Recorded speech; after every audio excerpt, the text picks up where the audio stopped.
These do too. Okay.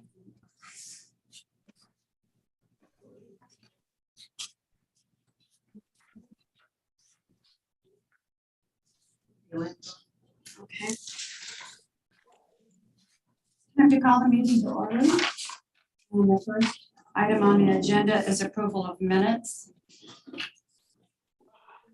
Anybody want to make a motion? I'll make a motion to approve. Second it. Are there any discussion? Is there or changes to be made?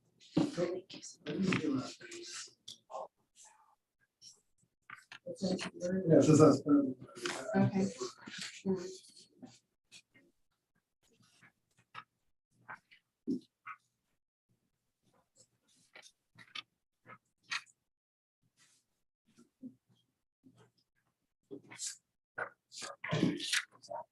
So we have one change to the minutes. All those approve. There's no other discussion? Right? Carmen? Yeah, I did. Great. Okay, the next item is topics from the floor. Anybody would like to speak? Okay, and for the sake of time, we have a very full agenda today. And so I'm suggesting we move staff report and the counselor's report to the end just before discussion items. And we'll go straight to the presentation of Great Cliffs Park under new business. That's good. Okay, great. Thank you. So Sherry's gonna pull up the presentation, which was included in your packet.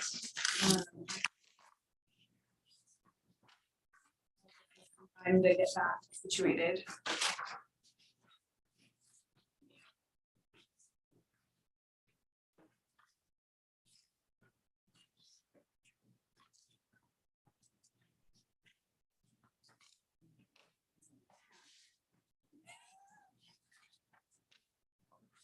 Edge of the bottom.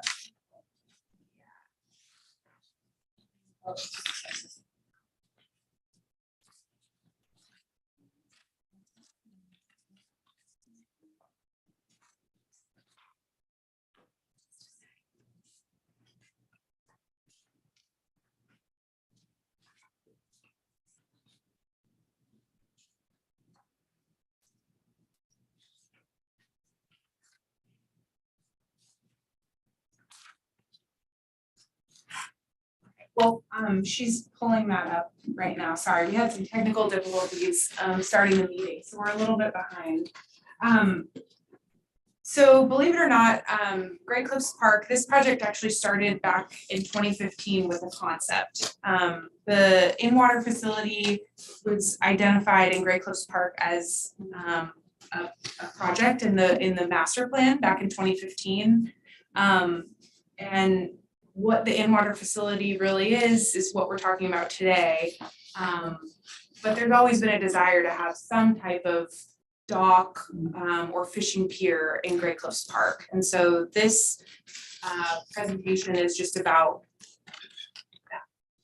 that. So also just of note, in 2019, the city installed a brand new restroom facility and improved parking, and did some grading work along the shoreline of Great Cliffs Park to make it easier for kayaks and canoes to launch from this park. And so there's always been a history of using this park for paddlecraft launching.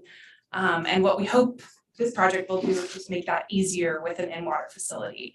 This will not substitute the shoreline launching, that will still be an option. So I just wanted to make that clear from the get-go that all of those improvements we did back in 2019 are still added additions to this park.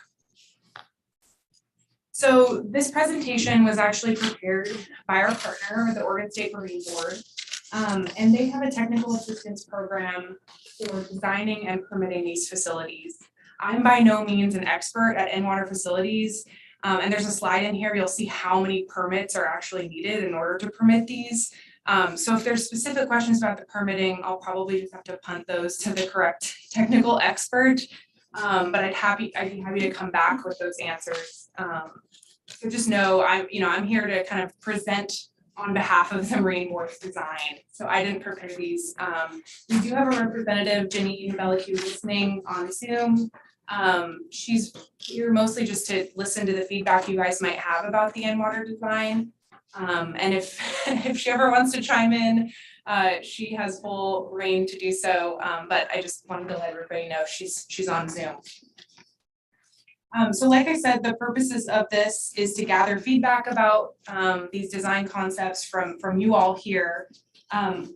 This is not the only forum. So on May 4th, before City Council meeting, the public will also be invited to give feedback on this presentation. Tomorrow, I'm presenting the same information to the Planning Commission to get their feedback. And then back in March, we also convened a group of stakeholders. Brad from the St. Helens Marina was there. We had Shauna Duggan there.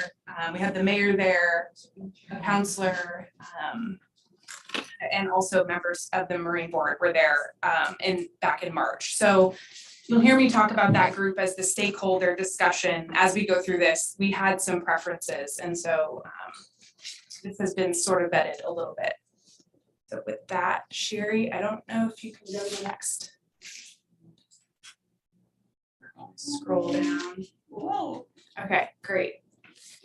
Can you make that full screen? I think it's cutting some of the images off. Perfect. Okay. So this is just an aerial image of the existing park. You can see the parking improvements we put in, and then the new restrooms kind of at the south end of or actually the north end of the cul-de-sac there. So hopefully you've all been to the park and are familiar with it. Just for my curiosity, does anyone on the Parks Commission have a kayak or canoe?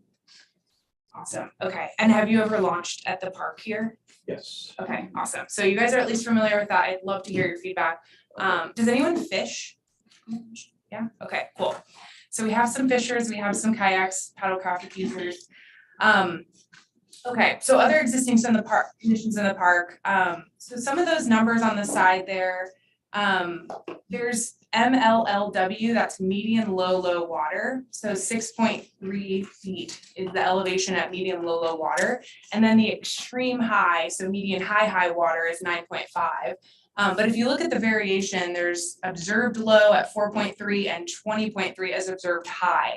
So we're working with a really large range and elevation of the water, and you'll see that reflected in the designs that the slope of the ramp into an in-water facility is going to vary greatly on the height of the water. And so it's something of note. That's quite a distance to 14 feet in difference on those high ends and low ends. And then let's see, anything else here. So the goal of this project is to provide separate users, so fishers and paddlecraft users, to just be able to use the same in-water facility but not conflict. So we'll talk a lot about conflicts and trying to avoid conflicts as we go through the designs. So just the next slide. So I know you can't read the text. It's in here just to show you the proximity to the St. Helens Marina. So we're going to focus, you'll see on the next slides where we're going to focus, but the dock itself or the in-water facility itself will come off of the existing parking improvements. So at the north end of the parking improvements. I just have this in here if we want to reference it later. Next slide. Here's the whole slew of permits that are needed in order to permit an in-water facility. A bunch of state agencies, there's federal review. This is why we have a technical assistance program, and actually the Marine Board may even hire a consultant to do the permitting on their behalf because it's incredibly complicated and there's just a lot to address with permitting in water facilities. Anything else to say there?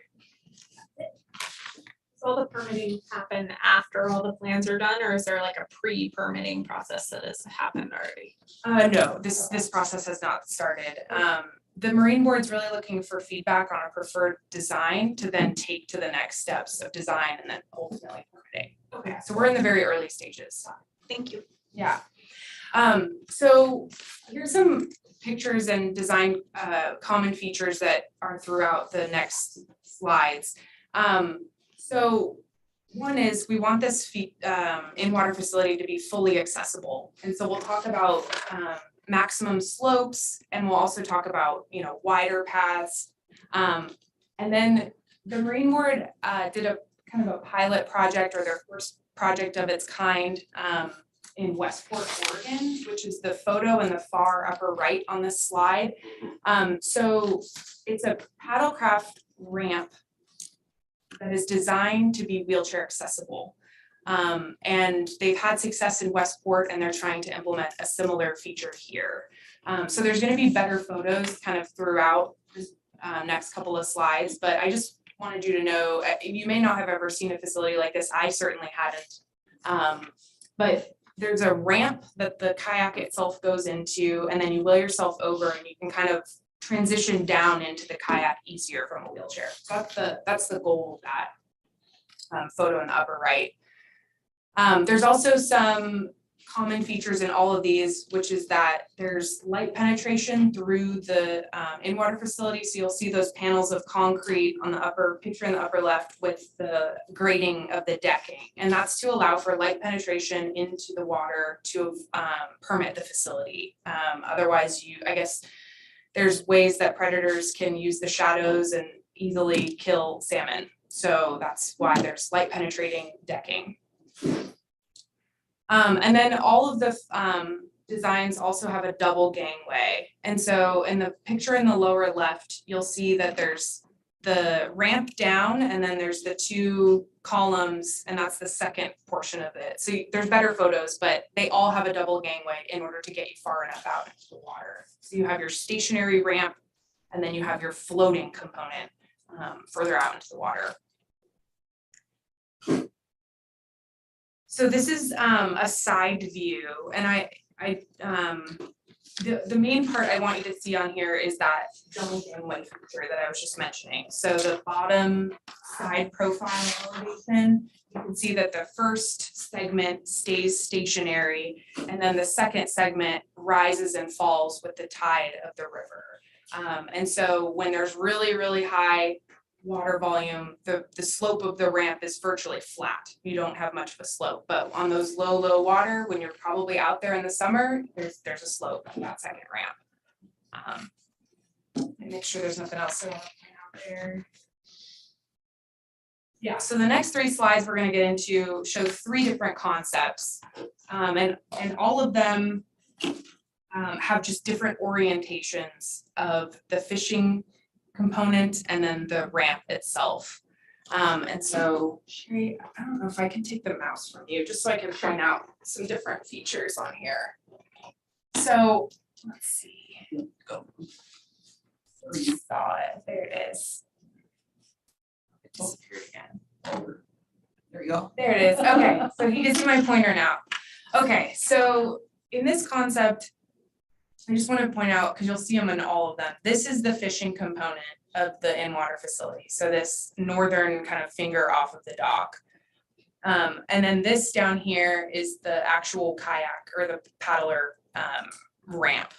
So this ramp here is that ADA accessible kayak launch area. So this concept, let's see what to point out here.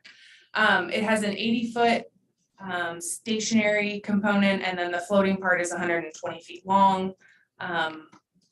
It's pretty far out into the water. One of our first questions is, why do you have to be so far out into the water? Because it increases cost so much. And it's for permitting purposes mostly. So this dark line here is the medium low water. And in order to permit the facility, they have to be 20 feet beyond that. And so all of them are around that distance away. Jenny, one thing I didn't understand, thinking, Yeah. when you were talking about the 80 and the 120-foot gangways, would you Uh-huh. say that again? Sure. So this part is the shorter part, the 80, where you see my cursor here. Okay. And then this is the 120. Got it. In that, 120 is the one that goes up and yeah, down. exactly. So on this side profile, you can see the part that goes up and down. At the end though, What was that? I understand. Okay, cool. So let's see what else on here. So this concept, we talked about how it's less than 8% at its extreme lowest water, and so that's a very ADA friendly slope. So what the stakeholder group talked about on this position or this concept, or in all of the concepts really, is looking at prevailing wind and flow of the water, and thinking about how or what would be the best positioning to make it easy to get into this this ramp here. And so at this point, I think I'm going to try to show you a photo of the ramp so you can get an idea. So this photo here is a good photo to show you what that actually looks like. So this lower left photo is this portion of the ramp. So you actually just float your kayak up, but it's submerged. It's your kayak or canoe is actually not canoe, but it's submerged while you're getting in and out. And so if you've never seen this type of facility, I think this photo is important. You kind of use the railing to get up. And then this is the component that makes it easier to get in and out of with a wheelchair. This slides out. So you can just kind of transition a little bit easier. So just wanted to show that photo. So And that's what, 30 feet in length? That little trough in the middle there? this is 30 feet in length. No, from one end to the other. Yes. Yep, and that's actually something that the group talked about, is that's actually wide, long enough for 2 kayaks to be in a row. So if you have a family with children and you want to get in at the same time, that's one of the benefits of having it that long. So another component of this is thinking about which direction the fishing lines are going to go. And so we know this is a preferred side for the fishing component to be, because the lines are going to go downstream. Yeah, the fishing lines will go downstream or north in this diagram. And so if we had them on the other side, they would conflict with the route that paddlecraft would take. So looking at concept 2, it had 80 to 100 gangways. So it's not quite as far out, and that means that your slopes are a little bit higher. So we kind of rolled that concept out just because we wanted to have the least percentage slope possible to make it more accessible. And then also the fishing side being on the south side would just create user conflicts with fishing lines. So concept 2 was rolled out pretty quickly in our stakeholder meeting. Oh, really? Yeah, because of the kayak, the dock out here, I've had people like launch and I think it's got swept into hard objects. Okay. So if you have a lot of current going down river, if you're upriver that dock, you're in danger if you're not right on it of getting swept into the dock. And it just, but then you put it on the lower side, it's just the opposite, because then the fishermen's lines go in the water and they drift down in front of the dock. So it's Yeah, you're hitting at And the wind. issue. and wind. You're hitting at the very. Yeah, it's doing tide. Your lenses go one way, yeah, I was going tight, your lenses go the other way. Yeah. It's like the wind. The wind is horrendous in that area. It could be a dicey one no matter where you put the kayak launch. Because I've seen heavy conflicts before when people have fishing and some pretty good arguments break out when they leave. That's true, because what a fisherman can throw out, probably 50 to 100 feet or more when they're standing on a dock and they throw their lines out. So this depends where the people that are going from the dock also when they go kayaking, are they wanting to go upriver or are they wanting to go downriver? Right. So there's a lot of complex issues there. Yeah, and just so you know, Howard, the reason that we were combining these components in an in-water facility is, one, an in-water facility is difficult to construct and permit, and so we're trying to meet as many needs as possible with the same facility. Yeah, but we are trying to avoid conflicts, just like you mentioned. And then I like any idea where wherever you were, if that ramp was high enough so that rather than going to the outside and going past all the fishermen. Yep. You could go inside and go under the ramp. Yep, that's also what we talked about too. So if some people in your family are prefer to shoreline launch, you can actually go right under this facility and meet them and potentially avoid fisher conflicts too. We talked about that a little bit. So what Howard's talking about for everybody else's benefit, I'll go to this elevation. So there's actually enough room between the water and the ramp itself to fit underneath this area. Is that also true with concept 3? Yes. Yep. Yeah, so concept 3 was the preferred alternative. We did have some minor tweaks to it. So there's a couple reasons it was the preferred. One is just prevailing winds and the flow of water. This was the preferred entry into that ramp. We did talk about swapping the ramp with this staging area where my cursor is. It would just add more protection and breakwater, having this component of it be on the outside as opposed to on the inside, how it's shown. This also gets fishermen out pretty far into the water, which is preferred. So I just want to leave it here for a second. We just talked about a ton of stuff. I guess I kind of wanted to open it up for questions and feedback at this point. I think that's, yeah, it is my last slide. I'm also feeling an itch in my throat, so I'm gonna just have a drink. My impression is that 3 is the best concept. You know, because of the flow of water. So I think I don't fish a lot, but I've been in boats, and I know that most docks are set up where they're parallel to the water flow. If you're perpendicular, there could be more issues. Yeah. We did talk about these existing pilings here too, because it is getting a little close, but these are actually potentially going to be used for mitigation. So some of those pilings may have to be removed in order to put new ones in. And so our preference could be to remove the ones that are the closest to the facility if that's possible. I think if there's anything else we talked about at our meeting. So one of the things, Jen, we talked about quite a while ago, it doesn't have to do with this ramp here, but I know it's an in-water structure, so it'd probably be tons. We talked about, you know, having like a little sandy area cove back on the bank there. I'm glad you brought that up, Jerry. Yeah, so no, we actually did bring that up with the Marine Board. There was a potential opportunity to have this park be the location for dredge spoils from St. Helens Marina. So they have to dredge the marina every so often. We thought we would be a viable candidate. But what the Marine Board told us is that it would make it more difficult to permit this in-water facility, and we would need to do more study for where that sand would migrate to. We would basically need to do more analysis to make sure that any sand wouldn't impede our ability to construct this facility. The other thing we discussed too was, you know, I know that sand's been dumped down there a couple times. It washes away. Small loads. The other thing we talked about with, and I realize with all the permits and everything in water, but we just talked about having like a cove, a little cove there, you know, kind of a little backwater cove where people could, you know, it's right there at water level to do it. And I haven't been down there and looked at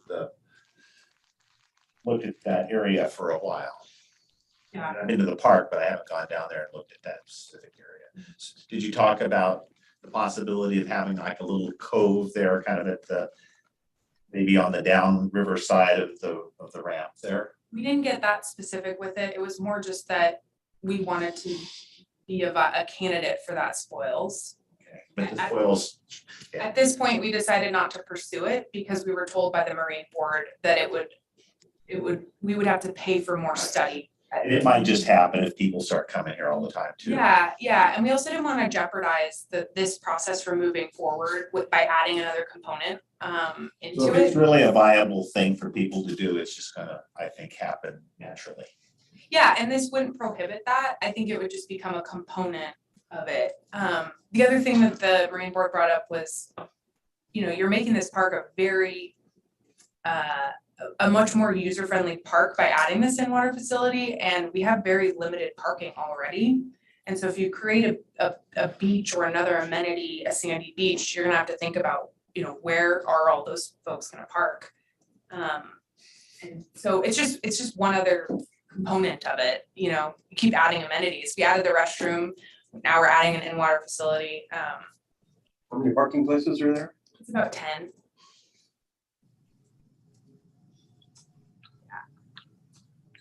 Jenny, do you mind going back to slide 5 and just showing us on that slide in relation to zooming out a little bit where this falls? Yes. So it comes off of here, and you see those existing pilings. Oh, okay. Yeah. So it doesn't extend beyond that. So you're really, like, the marina goes much, much further out. Yeah, so we're just looking in this area.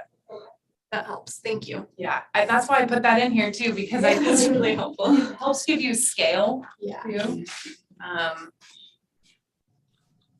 And are power boats not supposed to tie up to it also then? Probably? Yeah, that's something the Marine Board has a lot of experience with, is making sure that the correct user is using these docks. We absolutely don't want to make them appealing. We don't want this fishing dock to be appealing for motorized boaters in any way. I think that's also, John, maybe you remember this too, that's also why the columns are on the inside. Yeah, the support columns are on the outside to create a conflict. There's also a full rail on the thing. Jump over there. Yeah, so there's a photo of what the fishing railing might look like, except it's like this, but some of the railing would be lower for ADA accessibility, so you can actually fish from a wheelchair.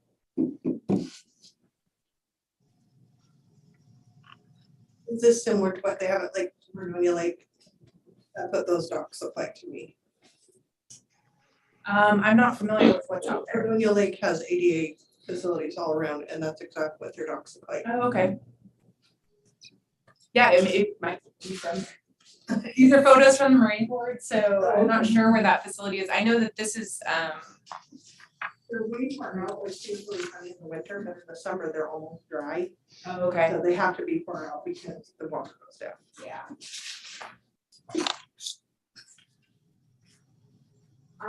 So I mean, I would love some feedback. It seems like some folks do like concept 3 and kind of agree with us about the flow.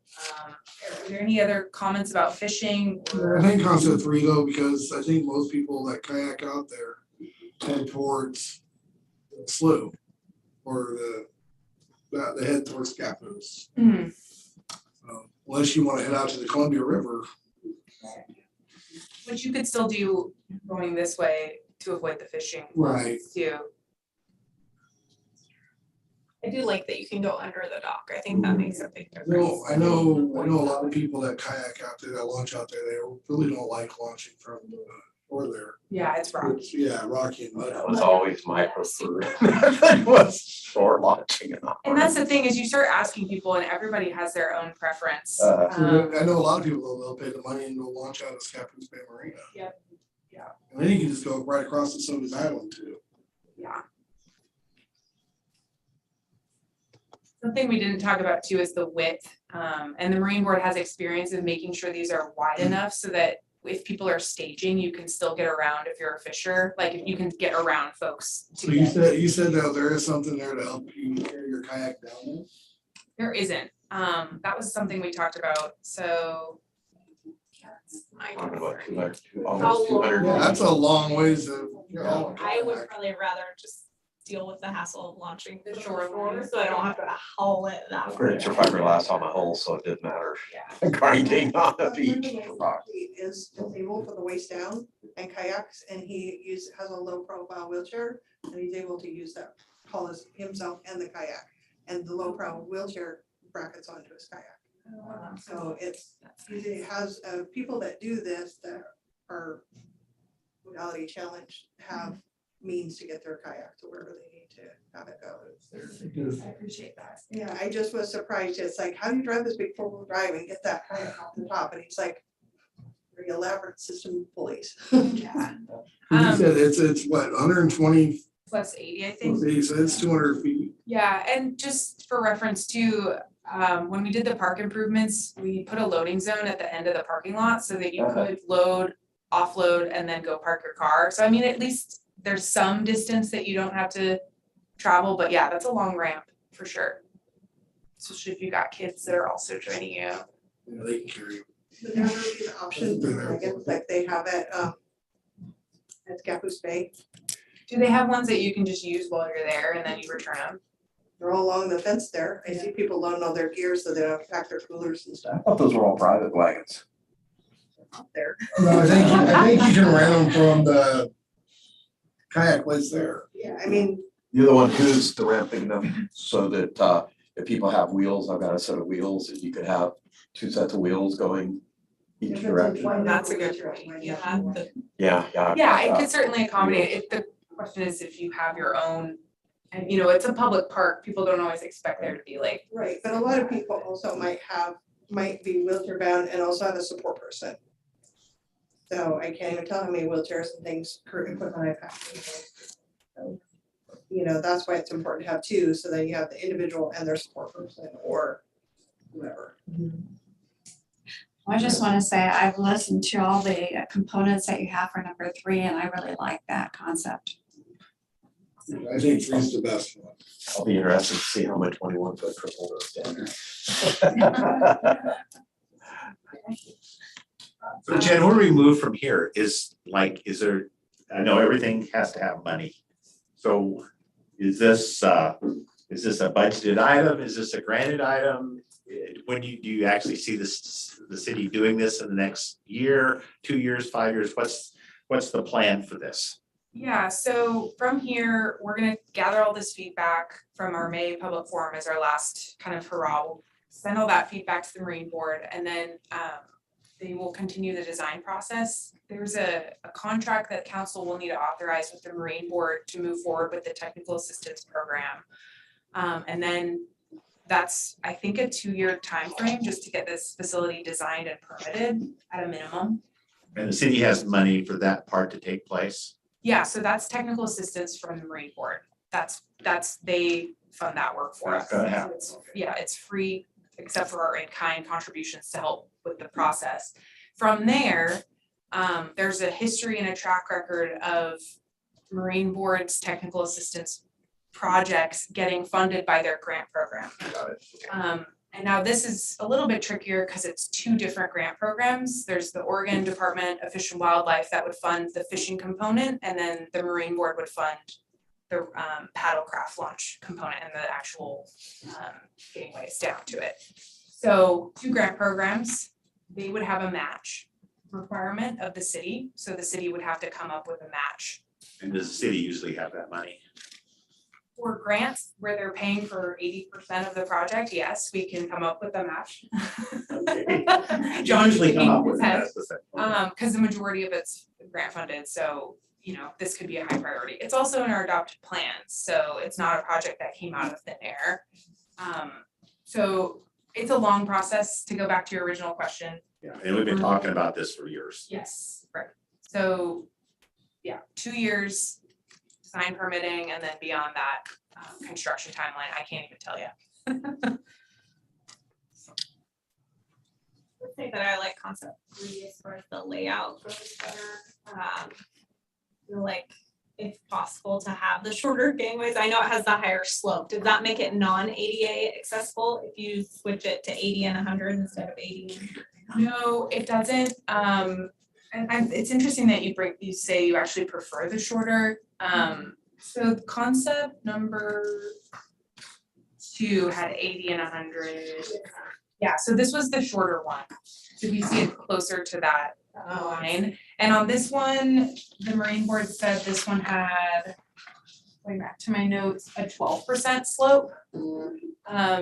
Which, you know, all of these dock facilities, you don't apply the same 8% max slope that you would with other public facilities. So technically, yes, it does. It is ADA compliant, but difficulty is harder. Like an 8% slope and a 12% slope is pretty different. Okay.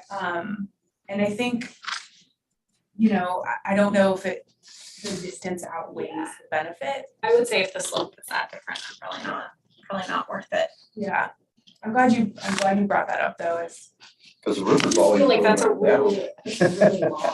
yeah, and it also is more expensive, right? That's an additional expense that we're paying to have a more gradual slope.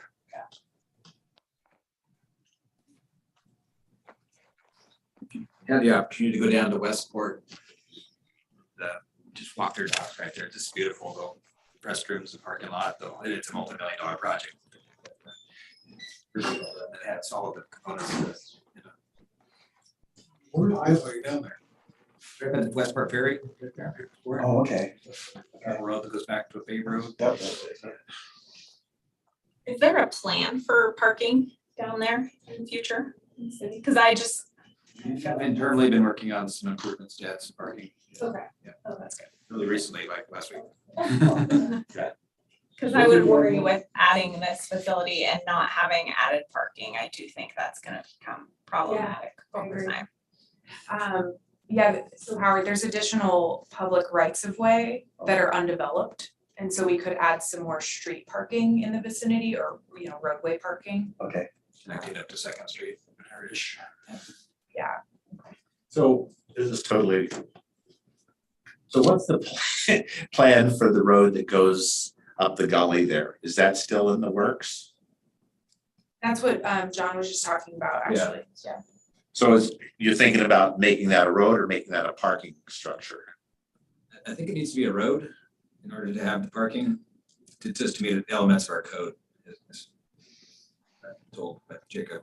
A structure has never been considered in that area. If that was. It's part of always it. been a road. It's always been a road with on-street And parking. it's still in the works, kind of. Yeah, it's in the design stages. But yeah, I mean, we at least have an asset of having public right of way in the proximity that's been developed. Right. That would make it nicer for people to get in and out of that road now. Anything else from other commissioners who we haven't spoken? I have a question regarding the possible Sandy Beach component to it. So say this particular project as is with. Hey Jamie, it's Brenda again. Did I miss a phone call from you? On mute. I know, I don't know how to get back the participants here. There we go.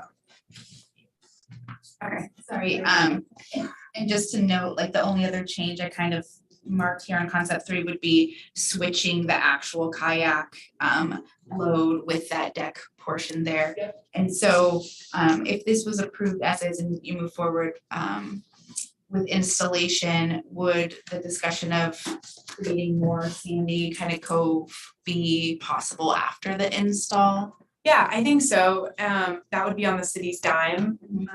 I think the first step would be to figure out, do a hydraulic or hydrology assessment, I think is the right term, to see where the water flows and where sand might migrate to make sure that it wouldn't impact the new facility. Right. But I think that's definitely doable. And it always comes up, like there is so much interest in getting a sandy beach in the city. So I think it's just gonna keep coming up. And as Jerry said, it's probably gonna happen naturally. It's just gonna keep coming up until it's done. Maybe one on the river wall, right? Yeah, I mean, that's even longer. I mean, phase 2 Riverwalk is like, I'm focused on phase 1 right now, you know? I can't think that far ahead. But again, like the city has an asset here. We own a lot of that shoreline. It goes pretty far north. And so I can't imagine a scenario where this would prohibit that. It just is gonna take more study and careful analysis. So Yeah, I did not understand what you just said about the kayak launch.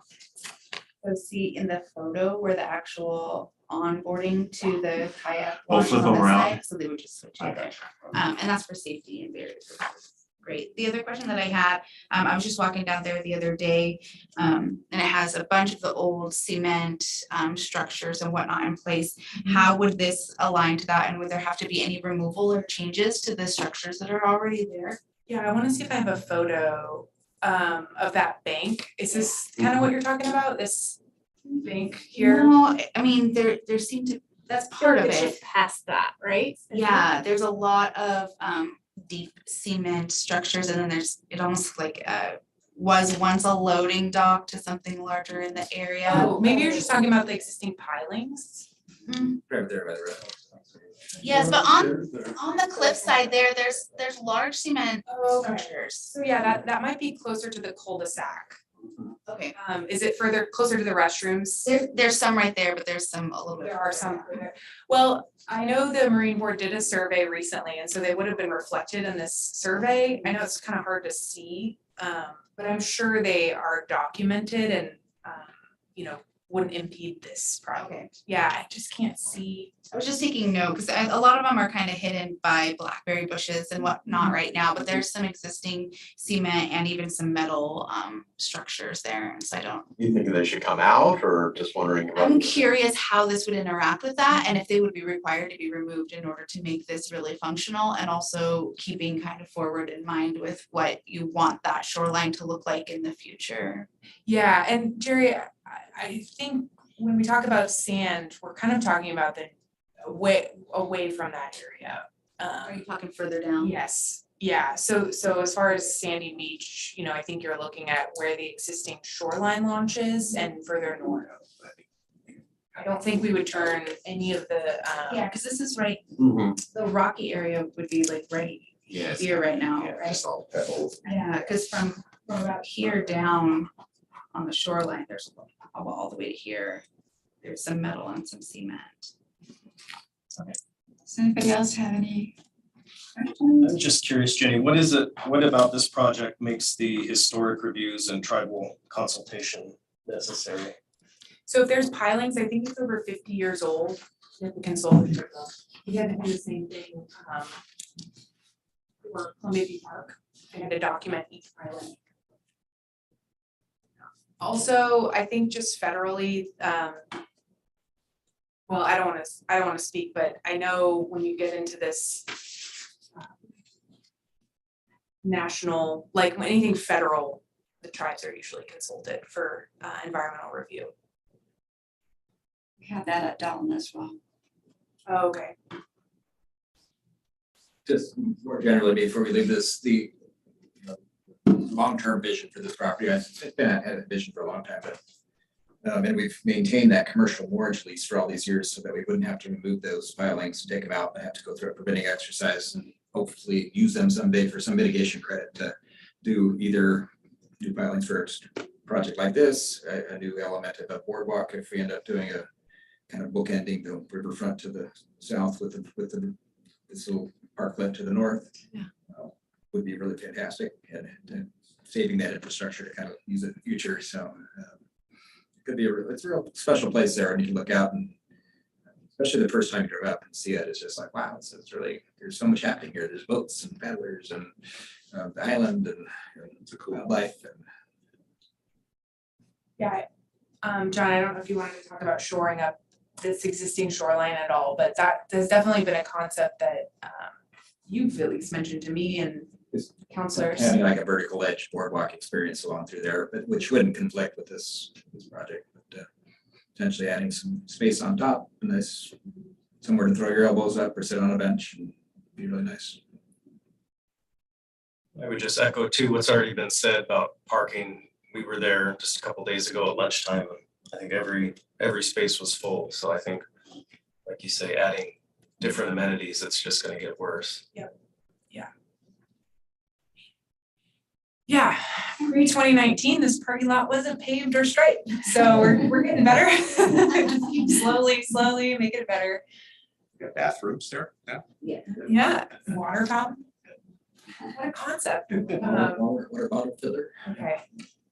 Well, I don't want to take over, we've already taken a lot of time, so We have one more topic that you were gonna report on, and that was property lines on Fifth Street Trail. oh wait, yeah, I think that was a Howard discussion. Do you kind of want to tee it up, Howard?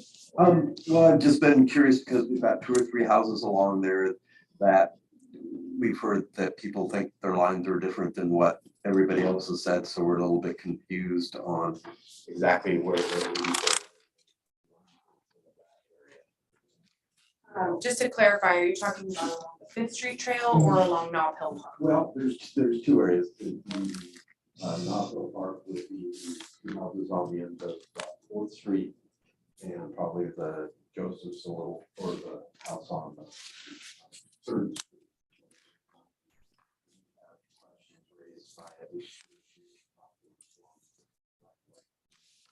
Yeah, so I can talk about the Fifth Street right away first. So there were property line questions that were directed towards Scappoose Bay Watershed Council during work party activities. We've talked to both of them on site and clarified with them where their boundaries were. Okay. So the Fifth Street Trail stuff, I think, has been adequately Is that green fence that sticks in, is that in the right of way, or is that? I think portions of it are in the right of way, yes. Yeah. And then the property on Fourth Street.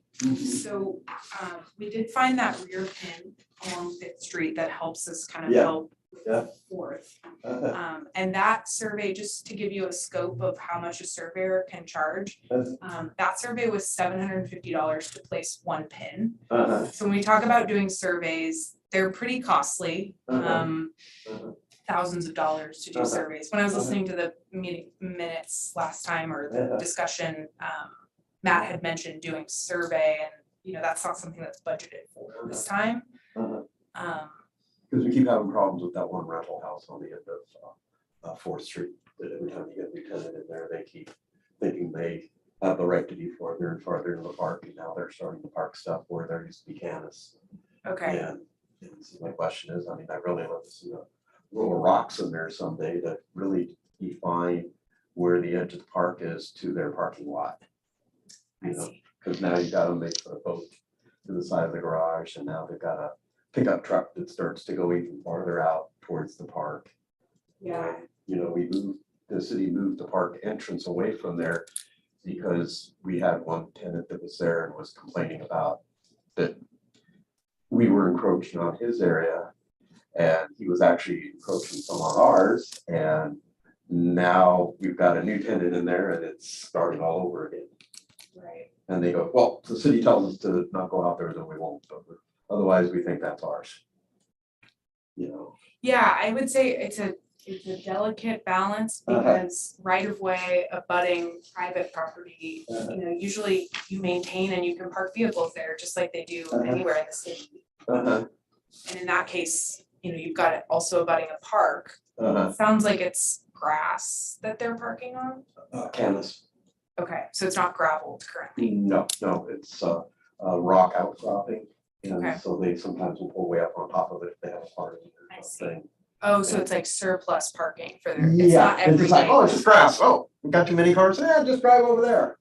I see. And so they're starting to sometimes approach, if I understand correctly, anything between 10 and 15, 20 feet off of where, because Jacob once set off the side of that building. I thought he said that the property line was about 8 to 10 feet off the side of that building. And so if you've got a boat that's parked there already, that's 8 feet. So there's only 2 feet, then you got a pickup truck that's turning to grab another 4, 5, 6 feet beyond that. And then if they have friends come over, they're grabbing more. Yeah, but it's so, that's also adjacent to parking for the park, correct? No, the parking for the park is over a little bit farther. This is in their actual driveway area. By their garage there, Yeah, left of the parking spot. yeah. So I have a question for you. I know maybe this is not appropriate, but I'll never see it because I never done. But the Fifth Street Trail that you got the funds for, and it ends, and I can't remember if that's Tualatin Street or Cowlitz Street. You know where it ends? And there's the path that connects to Parkway Street there. Yep. Okay, if you continue on the Fifth Street right away for a whole block, you go up there. At the very end of it, there's a cliff that drops right straight down. And I've talked to the guy that lives on the upper side of the cliff, and he says, I think my property line's about 4 or 5 feet from that cliff, but you can't build it, you know, there. But if you look down below through that gully there, the person that lives right there, it looks like they have a big gate and the area that looks like they've just kind of taken over that area. So if that trail wanted to be continued one more block farther, and we've talked about running it all the way up the hill, over Knob Hill. Did they just take that over on their own? Because it looks to me like it's, in city property. I mean, it's a pretty, Yeah, you know what I'm talking about? I maybe, it's been a while since are you talking about north of where the trail stops? Heading Exactly towards- one block north of Yeah. that. Well, I would say it's not uncommon for things to be built in the right of way. We could have a whole. You're just not familiar with, okay, that's Yeah, I good. mean, That's there are fences in the right of way, there are garden beds in the right of way, And how wide is that? Is that 80 feet? Yeah, so they're, okay, that Yeah. answers the question. They probably are in right away. Yeah, But that hasn't been deeded, I mean, what do they call it when the city vacated. vacate, that hasn't been vacated. So if the city wanted to build a trail, continue that trail up through there, then they might have to move their fence or something, their gate. They have a huge gate there. Yeah, unless we found a different route within Right. the 80-foot right. Yeah, of you way. could do it up above, but you'd have to have a fence along the cliff there so people didn't fall down into there. But that's a pretty, it's a large fall. Okay, shouldn't have brought that up, but I'm curious, okay. Yeah, Howard, I'm not sure if you're requesting anything in particular from me. I think if you wanted a rocks as a delineator, that would be a conversation with Shauna as the Parks and Rec. I don't think there's anything else I can provide at this time.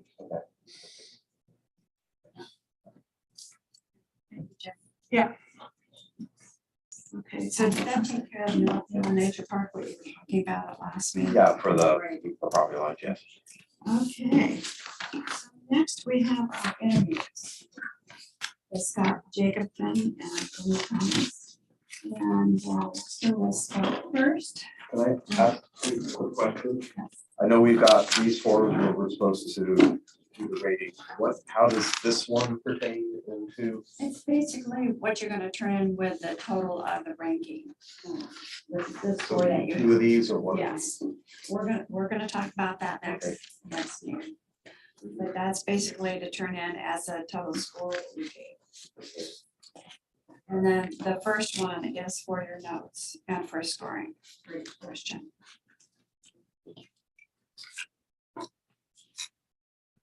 You've got a new process here. Did you say it's the second option? Second. Yeah. Virginia.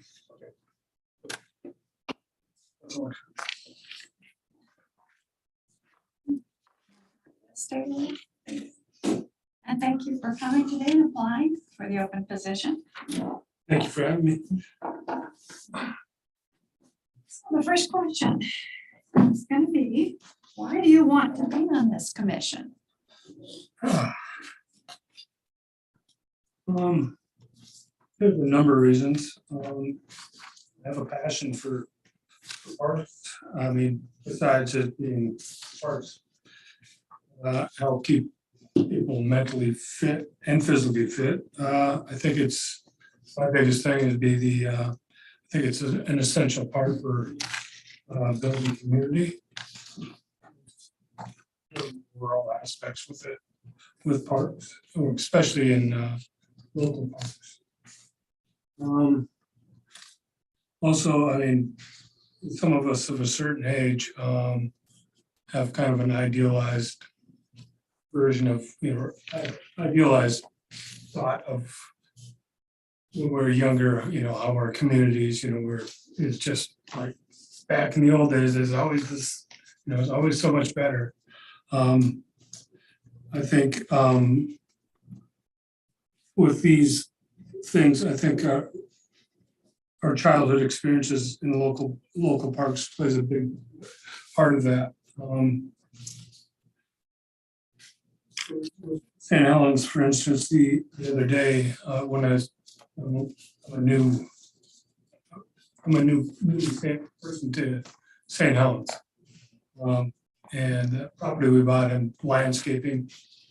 And it's not that far from 6th Street Park with the ballparks and all that. It's just nice hearing the roar from, the Little League playing there. So it just makes me smile and brings back some memories for me. it's just those things I think that help, really help build the idea of community with everybody. I also walk around town. You might have seen me a bit because my wife and I walk quite a bit. And we see all these kids, at the parks. Again, that's what, we all been there as children, with your parents, going to the park and meeting the other little kids that run around. And so, you make connections with your neighbors, and that's what it's really all about for me.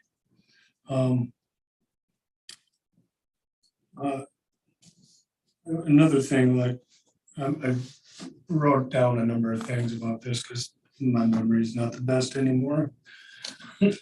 My wife, when we first moved here last August, one of our first experiences was at the 13 Nights. We had no idea of it. I mean, we got lucky and got a property here. And so we were exploring, and I mean, we enjoyed it not only because, it was good music, it's just that, a lot of people in the community go to it and, interact. So, I mean, it's just, again, building the community. I've looking at, also, I know that we're developing the waterfront. There's also, we're working on the master plan. I'm interested in that, and I'd like to see how it develops and how it'll be implemented. I've read through the minutes of the park commission, since I think 2020 to get an idea and of what's going on. And I mean, if you remember, I was here last December. Probably spoke more now than I did last December. Didn't speak much. I'm not much of a speaker. I'm a listener. So I was reading through that, and had from last time I drew up a list of what ideas I could put forth, and a lot of them had a lot of crossover and all that. So and there's other ones that I had no idea about, what great ideas, and I just would like to be part of maybe adding to that and working on those things. Another thing, why I'm interested in it, I'm an outdoor enthusiast, and we've all spent time at these parks, but I mean, I think I've spent a little more time than most people. When I was a kid, I just lived at our community parks and rec facilities playing basketball. And when I was a kid, I mean, I'd be at the golf course from, I'd say, probably after I got up until dark. So my mom knew exactly where I was. So it was nice for her because I had a bit of a reputation as somebody to run away. Not run away, but go out exploring. Another thing, my wife and I are avid hikers, walk a lot around here, but we also like hiking a lot. We did a year and a half living in an RV, full-time RVers. So we got to do a lot of hiking at national parks and other places. I mean, if you recall, last time I mentioned that I've lived out of the country for an extended period of time. And so I've gotten to go to those types of parks, especially water parks. They've been, I mean, they're been quite lucky that way. So we have done a lot of hiking. A lot of them are really enjoyable. Then since moving back to Oregon, been getting back into salmon fishing. I haven't had much luck, but I go down to Prescott Beach, and what's nice about that, it's nice just connecting with people, the local people, and I've gotten to know a number of people from that. So I mean, these are all the things that what makes a park, local park at least, why they're so good for the community. Brandon's got the second question. I was thinking that's Carmen, isn't it? That's Carmen? I think so. so. Yes, Carmen, Okay. excuse me. All right, number 2, what are your favorite parks in St. Helens and why? Well, we discussed this last time, and I'm gonna go right back. Again. Yes, yeah. Though I do have a better understanding or knowledge of the parks and other parks in the area, and I actually am. I really like some of these parks that I went out and visited. But again, it's the 13 nights, because there's just so much community involvement in that. Plus, there's also, Halloween town too, more involvement that way. But yeah, it's just, like I say, there's just so many people there. It's also the setting, how can you beat that with the river and the mountains? You've seen it all yourself, and I'm just, telling you what you already know. Like I said, I've gone to, did a recce for the other parks, and I really enjoyed, finding, and some of these parks are a little bit out of the way. I went to see Newman, is it called, or Honey human. Honey Human. Interesting name in itself. Wonder what's behind that. But I mean, you have to go, you have to actually go looking for it to get there. And it was a nice find.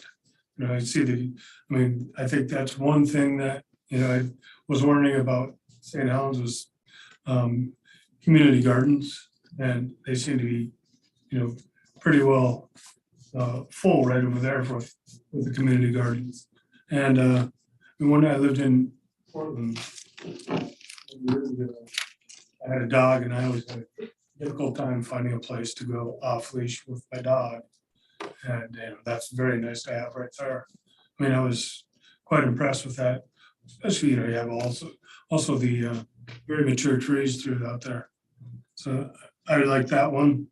And I've been by it so many times, but I never really noticed was that Walnut Park. A park with one big tree. How can you not like that? It's just, it's just something.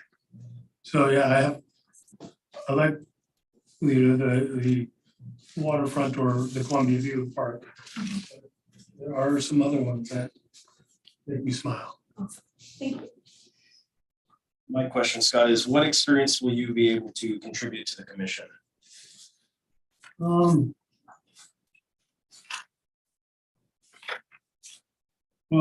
when I was a kid, or younger, I should say, I used to work for a park in Mark, North Dakota. Worked there for 3 years, working at that same golf course that I was mentioning that I lived at, so you might as well give me a job. So yeah, worked there. When I had a business based in the UK, doing commercial archaeology, and with that, I would always liaise with the government entities, because everything had to be is conditionalized if you're doing any type of development, and if it's conditionalized with an archaeological condition, then so I go from my client and liaise with the government and back and forth until we come to an agreement on a methodology to mitigate whatever's out there. So that I do have a lot of experience with government entities that way. As I said, I own my own business, so there is, you say that, I feel like well, I own my own business, enough said, but there's a lot to it that, you know, you can go really deep into it, you know, and you hire people, you know, and let people go. Like I said, it was just the government through that business too. There is a lot of that, you know, I would think would cross over into what you all are doing here. Well, and that's just my professional experience, my personal view. I've gotten to travel quite a bit throughout the world, and I think that gives me kind of a unique experience. I'm not saying that everybody probably has their own unique experience anyway. And that would, I think, help, you know, me with giving a different perspective up to the board. Also, I've done some volunteering, and again, I think that also helps define my sense of community. My wife and I, well, I mean, I don't want to get too involved with my background, but we lived of late, before we were RVing, we lived in Florida on a boat. And we were there, we did some volunteering at the local community place called Kindu Center. It's run by a couple of nuns who are help the local Spanish, Guatemalans, mostly migrant workers, with, you know, getting acclimated to their new surroundings. And what we did was we taught English there, and what that helped was we got to see a part of that community that, you know, a lot of people like me wouldn't see. So that was very nice. When I lived in Portland, there was another volunteering that I did, which was did a handyman type of thing with older seniors, well, seniors, don't want to be redundant, with seniors, and mostly turned out to be mostly widows. And, you know, I'd go on there, you know, if they had some small project, you know, maintenance project to their house that they needed help on, I would go do that.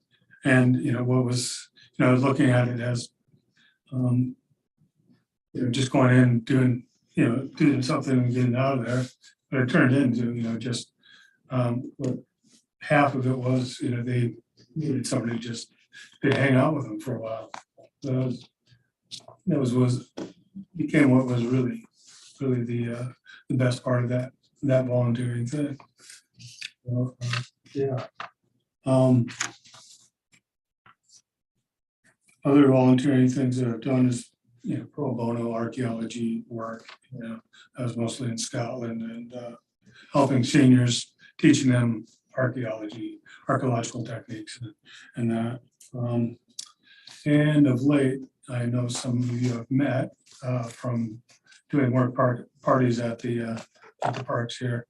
So I think that's, you know, gives it, you know, something to the position that I'm looking at. Howard. Question. I guess the next question is, will you be able to attend 4 o'clock meetings on the second Monday of the month easily each month? Well, I'm retired, so I don't think it'd be a difficult thing for me to do. My only conflict I'm looking to do is more other volunteer work. But regardless, you know, I would keep it open for that. And we ask follow-up questions. That's related to the questions we asked. Right. Can I do that? Yes. So on number 3, what experiences will you be able to contribute to the commission? One of the things you mentioned that you traveled a lot and you've gone to any parks. So what do you see that St. Helens is missing that you would like to add to parks, or what have you seen in other parks that you've traveled that you think would be a great addition for our park systems? Well, I did do, kind of this list of ideas, and I was gonna, jump in earlier when you were going over the Great Cliffs Park. I was thinking that, it'd be nice to have a kayak rack down there where we could actually keep kayaks. As far as your question, the destinations I'd go to are more, or the places I go are more like destinations, like you go to a national park as a destination. Whereas in, the local parks are, more like for, the locals to go and enjoy themselves and, do their, whatever their thing is there. What I'd like to see, with some of these parks is, as I've been banging on since I got here, we're sort of talking is that, get people connected, build the community. I mean, I'd like to see, something like park potlucks, where so people, the neighbors of the park, like I'm just thinking off the top of my head as a Godfrey, have people around there, come out for a potluck and, get to know, network, and, utilize that park. I think I don't believe it's utilized more as much as other places. So I'm just trying to, get people involved. Scott? Any other questions? Okay. Thank you very much. Okay.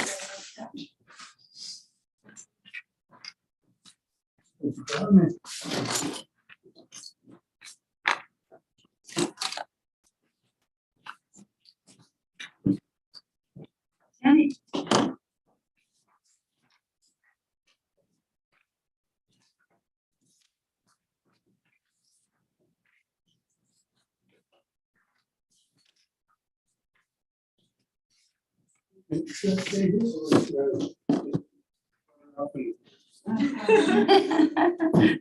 You, yeah, you're welcome to sit and listen still. Hi, welcome. I'm glad you applied for this open position. And again, the first, does anybody want to change and ask a question? I didn't the first time. The first question is, why do you want to be on this commission? Been interested in parks since I moved out here, had children, and it's easier to make change if you're part of a team. I worked on lots of different things for the parks before I was affiliated with any team, just on my own, just crazy community person. But my job is I support people with disabilities to access their community. And I find over and over again that I have to take them out of our community to find resources that they can use. So my motivation to do a lot of things in government is to make our citizens, all of our citizens, welcome in all of our community, because it's sad that you have to drive an hour and a half away to find a trail that somebody on a wheelchair can use. Or it's just somebody that walks slow or shuffles their feet. It doesn't have to be somebody with identifies with a disability. It could be just somebody that's just getting older and wants to walk. It's sad that you have to go clear to Longview to find a trail for somebody that has a abled gait. It's just sad to have to go that far. And in the last 7-8 years, a lot of improvements have been made. So, and lots of things have come to pass that have made different amenities more functional, more accessible for everybody. And not just all shapes, shades, sizes, economic backgrounds, just make our community more inclusive, more equitable for people of all ages and all walks of life, because I think that diversity is kind of, for me, the key to revitalization. When we're welcome all of our people, businesses want to do business there. They don't want to go to a place where it's like kind of club. They want to go where workers are welcome and people have money. And I think that St. Helens done a lot of work the last 8 years going that way. But having spent the last 7 years traveling to every park within an hour and a half of here, there's room to grow. You know, lots of parks are awesome, but there's definitely room to grow. And I just think there's, you know, you have a very diverse group. I watched the Parks Commission change a lot over the last 10 years for the better. I think you have a lot of different viewpoints. I think I just bring a different perspective. Carmen. Yes. Next question, which I believe you've answered this one for us before too, is what are your favorite parks in St. Helens and why? So, part of my drive for parks is my son was diagnosed with special needs when he was in 2nd grade. And he struggles a lot. And our whole family's favorite park is McCormick Park because it offers so much. For every member of my family enjoys that park for a different reason. And you don't have to be a sports fanatic to enjoy that. You don't have to swim or boat. You don't have to have money. You can just be in it. And I love it because I've never done but that trail over there is just wild enough that allows my son to bloom, allows him to be himself. I see so many of clients that I engage with since we were able to fund this all user swings, be able to find joy. Because a lot of people don't realize when somebody has Down syndrome or has a disability, by the time they're old enough to hold their body up in a swing, they're too big to fit a toddler swing. And the best therapy for somebody with that has sensory and emotional difficulty is swinging. So those little things that you don't think anything of, and I thought, oh, I've done this park, and then my daughter does track, and I went there for the regional track meet when they do in the winter time. It's fall, but it feels like winter when you're running through the creek. And watching all those buses unload and just hearing all this testimony from people from LaSalle, from really more affluent neighborhoods than what we have here, saying this is a jewel. You guys should really put this out there. This is a jewel. This park is amazing for the size of your community. And I think sometimes we get used to what's in our backyard. We don't realize how special it is. I love gardening. I love native plants. So I got a soft spot for Nob Hill Nature Park, taking pictures of little lilies and trilliums and stuff like that. And there's McCormick just brings something for everybody. You know, you can see concerts here and there, and you can go to fairs and you can go to parades, and that's all well and good. But McCormick, you don't have to wait for an event to enjoy it. It's awesome any day. But we do like the big slide at Godfrey Park. That's my kid's favorite. The terror slide. Thank you. Jenny, my question, what experience will you be able to contribute to the commission? I completed board leadership. I completed the Pacific Program of Leadership, City Council for 8 years. I was on the team that did Splash Park, on the team that did the adaptive swings. I've been volunteering with Shedco at many solve, many cleanup events over the years. I volunteered with Yapoos Bay, and I've done stuff with them, helping them out. I currently serve on the CAT board. Anything that brings people that are left out, that is my wheelhouse, and I think that I bring that perspective and I bring those connections. Sometimes I don't have to do the work, I just have to connect the two people. We can work smarter together. There's no sense in somebody doing work over here and work over there when if they work together, it would be so much better. And I'm just so excited about the rec program, so excited about the inclusive efforts that are being made to include people of all ages in our community. And I know this is largely parks, but it is Parks and Rec. And I think that the work that they've done with art in the park and discovery and nature and all that stuff, those are programs that are disappeared from our school curriculum. And it's so awesome to see that the city has picked up that branch and said, we're not gonna let this go by the wayside for our students. So I think that's just really awesome. I've seen grandparents out there with their kiddos, special needs folks out there with their support worker, and it's just so inclusive. I just think that's talk my language. That's the kind of team that I'd be happy to support, volunteer, help out with. Yeah, I'm kind of the lean in kind of person. It's like I've survived cancer twice in the last 5 years. So I'm not really afraid of much, and just get in there and get it done, because at the end of the day, we all have the same goal, and the same vision. I don't have to come over to your house and have crumpets. We can all be focused on, we're gonna have the best park system. Thank you. And I guess my typical question is, will you be able to attend the 4 o'clock meetings with no conflicts? Yeah, well, I don't even have to ask my employment if I can attend this because they made accommodations for me to attend all the council meetings. Mhm. And as a nonprofit, they appreciate and value service to our community because they want people with disabilities to serve the community as well. We're all citizens, we're all better for work together. And just as a side note, I get off work at 4 o'clock on that. From Scappoose, so if I knew ahead of time, I would have been here on time. But 3 days wasn't enough notice to have the other person come in early, especially given the snow.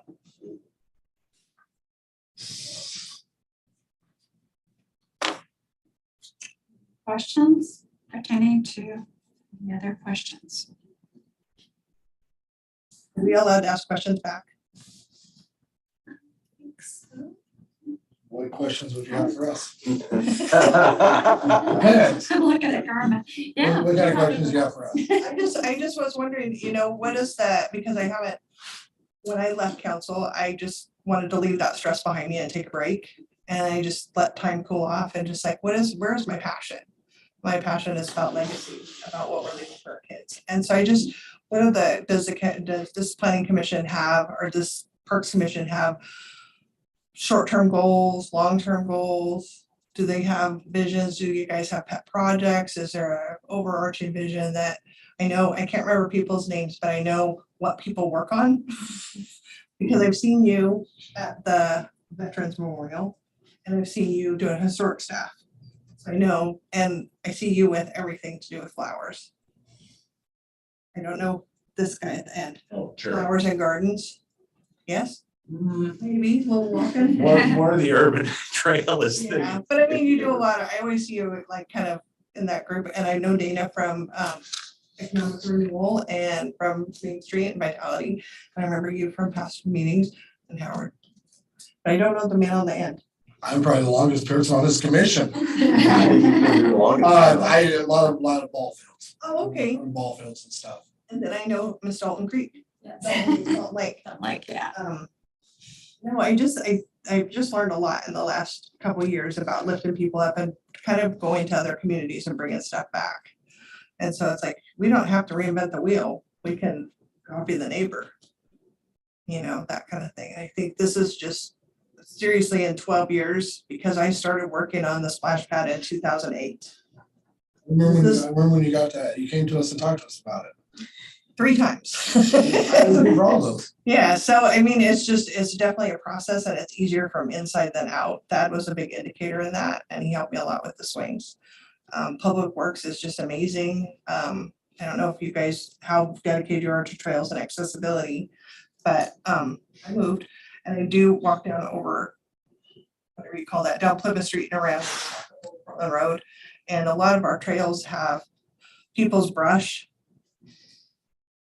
shrubs, grows into the trail and you can't get by. And I was just really impressed at, like, literally within 36 hours, the Public Works crew had the brush cleaned off the trail fast. I was really excited about that. No, I just didn't know if you guys had pet parks or inspiration parks. We have specific parks that we kind of oversee. No, I mean inspiration parks. Like if I could, in my dream world, we would have Pasture Park from Salem here, with ball fields and trails. I think all of us have that in mind. Your favorite park someplace that's like, I want to make this Veterans Plaza like this one. I want to take and make it feel like that one. It doesn't have to be a match, but I want to feel that welcome. And I mean, that's everything I do is about making our visitors and our citizens feel welcome. We talk about continuity too, with our benches or maybe with our kiosks. What's happening with Dalton Park? Dalton Lake? Well, we've got 2 kiosks now at the north end and the south end. What's the easiest way to get in now? It's going to be from across from the Humane Society or the road department. And what we're thinking of doing now is getting, I talked with Public Works and they said they take care of the It would be the east side of the railroad tracks. And so we could cut back there's blackberry bushes there and we could clean it up a little bit. We'd need a little bit of fill. And that would be where the parking is. You could still. The path is Yeah. really slick. Yes. I've taken a couple wheelchairs down there because I was crazy and insane. But, because you just want to do something fun and it's like people want to walk, they just really do. We'd like to get a couple of parking spaces down at the north entrance. Oh, it's down there by wastewater or Yeah, by a couple of water. years ago, they said that we could probably get a couple in there. I asked for an ADA and they said that has to be paved, so it would be, yeah, parallel. At the time, I think it was Howie, let us park at Freshwater, let's put our transit up there in Freshwater parking lot and we walk down. Kind of like park like you would do at a trailer park where you put your boat in the water and go put your. So then we weren't blocking anybody's driveway or anybody, but we let them know that we're here and it's okay. But I'm very excited about the development of Dalton Lake and just increasing its access. And then, We've got 3 more benches to put down there too. now where do the benches come from? Well, the benches, I save 500 pounds of plastic and then I'm able to get another bench from the Lions Club, through the Lions Club. And introduce that to me. And so. I'll let Lynn finish first. And so we've got one at the first trail. We've got 3 offshoot trails that go to the Columbia River. So you're sitting right on the Columbia. So we have 1 bench there already. They've got the other 2, and then there's going to be 1 up at the overlook. So they've got them all marked. They know where they go. So it's just. We've got one from them at Nob Hill right now. There's one waiting in my house for the city to put in, and we've got another one that should be coming to me shortly, and we're just starting to work on our 3rd. So Wow. the city needs to create a few more slabs for us and not really. So do you guys do benches at McCormick? I don't know if we've come up with this way for doing benches yet or There not. is one bench there that's been rooted out of the ground a couple times and then put back. Like that. I think they put one, actually Lions Club put one in at, the corner across from Johnny's there. There's one there. And she's got 2 more she'd like to put in. Wow. So it's just a matter of. I think that's a big facilitator because we're not asking you to pave all the paths. Sometimes having places for people to rest makes all the difference. If you've ever been to Lee's Botanical Gardens or the Rhododendron Gardens, those are all places that every 100 yards, 100 or so feet, there's a place to sit. So you never have to worry about there's not enough benches. Like when you go to the Oregon Zoo, every 100 feet, there's a place to sit. So I just think about that being an accessibility, whether you're old or young or have a disability. Sometimes there's somebody in a wheelchair, but their care person wants to sit down after. We have a discussion. That's all I had. Can I mention there, the dog park, I want to say a year or so ago that somebody wanted to do. There's picnic tables over there. There's picnic tables towards. We had a big thing about a bench somewhere. It was a bench donations. We get that a lot too when people want to donate. I don't know if that was. And what is the process is to just, people would just There's fill out a a form. Yeah, there's a From form to Kathy. fill out, and then I think usually they bring it to us. I'm glad you took part. That's awesome. It's good to see you guys. I don't know your name though. Jake, Jake. Jake. Woodruff. We go to the ballpark. I think you know my wife too, What's her name? Nicole. The library. Oh, yeah. Oh, yeah. No, I mean, when I first met the Parks Commission, it was all ball fields. So. My dad. And Patrick and Shauna. But anyways, it's just good to see you guys working so much. I just see all the efforts, so if you think nobody notices, I definitely see, oh, they're doing that now, oh, they're doing that now. So things are getting better. It's just, as always, government always moves way slower than you want to. Well, money's a big factor. What? Money is a big. Money is a huge factor, but after this splash park out here that we put in with three things to remember his name, but the general contractor that helped us with that, got all of the concrete people in town to work on it.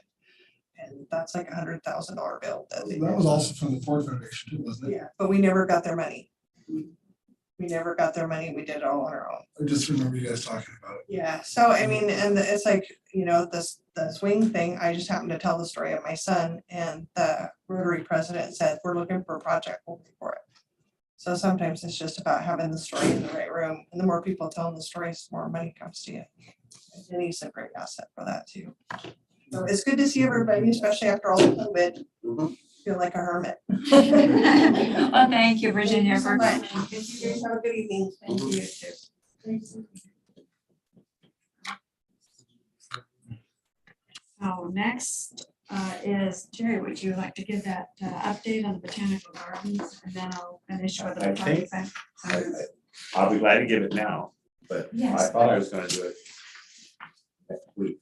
Next month. No, next month is Carmen. It get put on the agenda. He can't do it if it's not on the agenda. I talked to her about that. We thought we could fit that in because it was decided.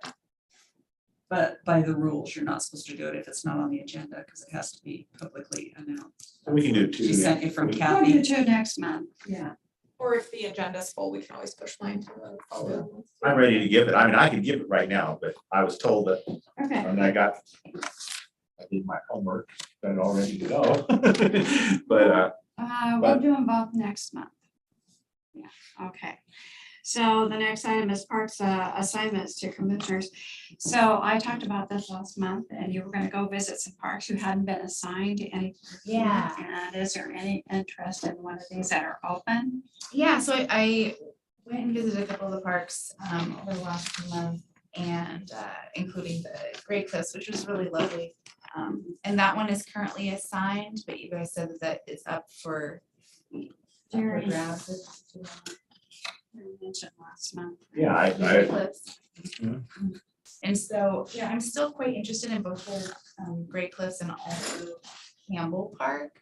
I think Campbell needs some love and attention. I was going through looking at the master plan, also on some of the statistics regarding the facilities and accessibility and attention there at Campbell, and it's been pretty poor historically. Now, the master plan's a little old though, so do we have any new statistics on that? Has there been a new? It doesn't really matter.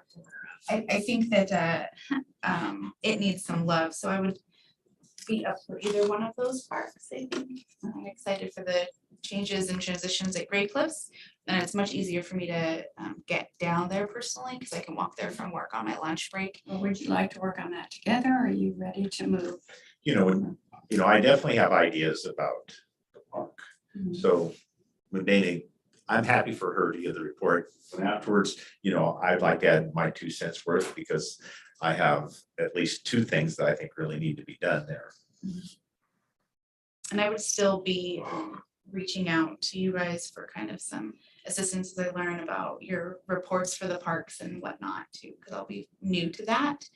So I may have a lot of questions, but I would not mind teaming up with anybody on either of the parks as well as we bring new people on. Campbell's totally open. And so did you want to work together or? Why don't you give Dana Campbell Park and then her and I can work together on that. She can kind of be the lead and she's right down here. Sounds good. But I used to live I live by Botanical Garden Park now, and I used to live right by Great Cliffs. Are nice park. So both those 2 Yeah, parks I've been We've to got lots of times. invited Campbell, it's just with my schedule too, I'm right here, so I just sneak down and can walk these parks really easily and be there more frequently. Campbell is definitely, I never go on the other side of the highway anymore. And we have the 2 softball field. There too, didn't we? You got the playground area in the back and Yeah, during softball, that park is packed. yeah, That's pretty The high nice. school plays there, Little League plays there, they have tournaments there, all girls because the guys can't play there. okay. We're not allowed to hit the ball there. Oh, is it, do the, We hit the house. yeah. They've had lots of problems with vandalism too, so like you Yes. said, it Right. needs a little love and attention. It So does. The bathrooms get vandalized a lot. Right, and yeah, I'm aware of that, and so I'll probably be asking some questions to move forward about what's been documented and what's been done and possibilities. Are there any changes or switching that Anybody? I think I mentioned to you too, when I started, the only one that was available was Tiny Human Park, so that's what I got, but I'm not overly attached, so if anybody developed a sudden fondness for it, it's open to. Otherwise, I'm glad to keep it.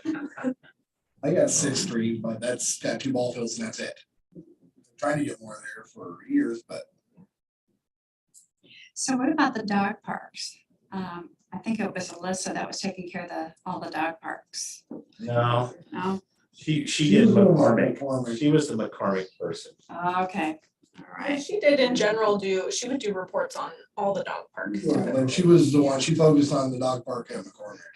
Right, because we got at Honey Human Park, we got the fenced in dog park. We have the dog park at At Gray Great Cliff, Cliffs. but that's one of the things that I think, that needs to be, Fenced in. parts of it need to be, at least I think need to be fenced in. You know what your dog jump off the cliff?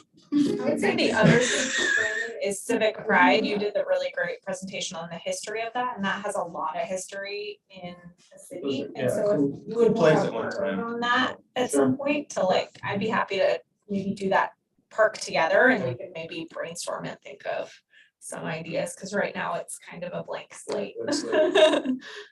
The only other one, I noticed my name, I don't know if it was ever official, but I had expressed some interest in parts of McCormick. Yeah, too, no, so- we were Yes. supposed to hook up and go walk McCormick. Yeah, so I know the Veterans Park, I'm pretty fond of, and then kind of the area right behind that too, that used to be a Japanese garden. Those are kind of the areas that I'm mostly interested It in. used to So, be the McCormick Mansion. Yeah, see, that's one thing that I think is we should try to get the St. Helens Garden Club to redo that, see if they. Sean and I- That little plant area out in front, Pardon? that little planting area right there on the corner. There's kind of a. it's right behind the do that, Veterans yeah. Memorial. Oh, okay, because I was gonna say too, didn't they used to maintain right there at the intersection with the traffic light, and that area's kind of gone down. And if you guys wanted some daffodils for that, I have a whole bunch of daffodils that you have to put in that area. So Brandon, what was that big rock area where those? It used to be a Japanese garden. Oh, it was a Japanese. Mrs. McCormick that owned that place, that was her kind of special little area that she had Japanese maples and azaleas, and a lot of them are still there under the blackberry bushes, so I would love to see that revived and refreshed. Is that at the corner? There, we should plan a cleanup. Sean and I had mentioned that, so maybe she could chime in on it too, but I'd love to see that at least get started. It would be nice, that would bring people to St. Helens, that's a beautiful, it has a lot of potential. Well, that whole park is just so nice, because you do have, the sports facilities up top, then you have the playground area down below, then even below that, you have a nice area for picnics, or go walk in the river, or water. Disc golf and And then you got the stream. disc golf. You got the stream going through We it. got a little bit of everything. It almost reminds me of Pier Park in Portland. I'm going to the St. Helens Garden Club on Thursday, so I can bring that up to them. Oh, great. Also, at McCormick Park, I believe that the Watershed Council is planning, I'm gonna forget the exact date, a couple of back-to-back work parties, one in the morning and one in the afternoon in McCormick Park. Is it in May? You're talking about? Did you guys know that? Because I thought the commissioners. No, I don't know about. That kind of happened with Godfrey too, Yeah. because they're partnering now with the city on the parks. And so I think Shauna has been partnering pretty closely with them, and then they're taking the lead on doing cleanups. Oh, I'll have So to it's find out more more like, I think us finding out. Yeah, I'll see you in the next minute. I can give you the exact Because they're leading the cleanup. Saturday, I have May information 7th. for that. I don't know if you can hear me, but sorry, it's Shauna. I'm at home today being nurse. My husband had surgery last week, but I'll report more on that work party at our during my report. Thank you.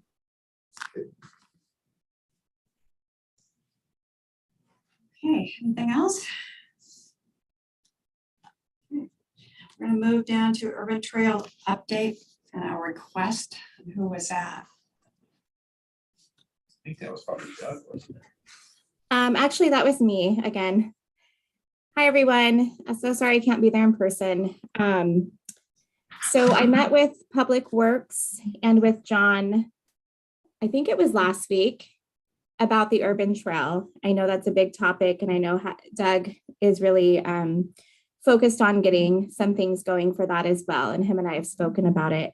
One of the things that I was asked about is having the folks who have been involved in the planning to come back to us with where they see the markers being for the trail, the must-have places for the markers, so that Public Works can do their assessments and start looking at how we can install those things. So I'm just asking, I can send you the documents out that were developed already. We have them on the website, and if you want to on the map, place where the proposed markers, we will have to look to see how that does with right-of-ways and traffic flow and a couple other things that Public Works will work more on. But that was my request to you all today. Maybe we spin up a meeting of the subcommittee and get back together and walk it with all of our documentation and mark down where we want to have the markers. Does that sound Yeah, good? that would be great. And just keep in mind, there is a lot of planning that goes into installing markers and such. So some of the proposed spots might not be the best places, but we want to definitely work with everyone to get this trail going and seeing how we can best do this with the little bit of funds that we have available to us for it, which right now is zero. So we'll go from there. Okay. So Shauna, are you talking about two different types of markers that could be stenciled on the walkway and are posts that would have information on directions to go? So I would propose that you all write on the map whatever you think should go there, whether it's a stenciled marker or a post, and then Public Works will do an assessment to see if those are feasible for that location. A lot of them just do stenciling, you know, that's probably the cheapest. Do you guys want to look at schedules after the meeting? Yeah. This day, look, whoever's interested can look at schedules and we can find some time to meet. Send me an email. Some of them. All right, thank you for that. And let me know if you have any questions or need my support with anything. Thank you, Shauna. You're welcome. Now we have updates, update on a parks capital improvement and master plan. Yeah, so that's me again. So I have been working with staff on looking at doing an updated master plan. And I'm not sure if you all received the email last week that we sent out that we will not be having a meeting later today. I know I spoke to a few of you guys, and I'm sorry that I didn't get to speak to everyone. It's been a little whirlwind with a last minute surgery coming up, but we are going to look at our current master plan, which was done in 2015. If you don't have a copy of that, please let me know and I can print one for you and bring it to the next meeting. Because there's a lot of great things in there. And what we've discovered as we've gone through is there's still a lot of things that we haven't done in that plan that we want to do. So instead of going on a whole community engagement part and redoing the master plan, which to be honest, staff is at capacity right now with the Riverfront Walk and a lot of other really great projects going in. We want to move forward with some of the capital improvement plans that I call is low hanging fruit that we can get picked off, get done, get them going instead of creating a whole dream plan, which that is in the works as well. And we would love to get a third party person to do that. But as you know, that costs a lot of money. And the community engagement pieces take a lot of time, as well as compiling the information in a thoughtful process that we just do not have staff capacity right now to do. So what I wanted to tell you all is I will have an updated list at the next meeting with the capital improvement projects that are still on a go with the parks that we already have. Like when I listened to Dana talk about Campbell Park and some of the improvements that still haven't been made there. A lot of the parks have those types of things. And what we'll do is start selecting, you know, which ones we're going to go for grants for, which ones we can get volunteer and which things we can just do because they're easily done. We want to push forward plans right now instead of creating bigger plans that we're not even doing the little plans yet and then go from there. So I just wanted to let you know that's kind of where we're at with everything with Parks and Rec, which in my report, I'll give you numbers of how many people are using our facilities and our services. And it's a lot of people. And so that's kind of where we're focused at right now is just making the park safe and usable right now. And then our master plans for later, especially if we do acquire the Ross Road property or other kind of properties. That way we can encompass that in all of the plan. I really like that approach because I really think it's better. It would be better to have a third party come in and be able to bring a fresh perspective instead of putting that on the staff's shoulders to have to redo the master plan again. So I think that's a positive. And just a note, we don't have to, maintenance things and things like that, those are a given. We don't have to have a master plan for those types of things. There is things that are coming up to their life cycle that we just need to replace anyways. And then we can look at the CIP, the capital improvement plan that was in the 2015 and see what things were missing there. One of the things that we did recently, just to give you an idea, is we did pave the dugouts over at Campbell Park. There was a dirt dugout side. And that was a huge impact for a lot of users. And so looking at things like that, that would be just something that would be a huge impact, but not cost a lot of money. I do want to say the master plan too, that we do have, there's a lot of stuff in it, the directions and some of the visions in there still are very good visions that really do hold true. So there's, some of it needs to be rewritten, but I don't think you have to say the whole thing needs to be totally rewritten. I agree with you there, Howard. It's an amazing master plan. It's been very well thought out. Jenny did an amazing job with that, and it's been fun to review everything. So again, if you don't have a copy of that, let me know. We can get it printed and get it in a binder for you so you can have it to make notes and stuff, because it is something that you'll want to refer to, especially as you have park assignments and can look at what the visions are and that sort of thing.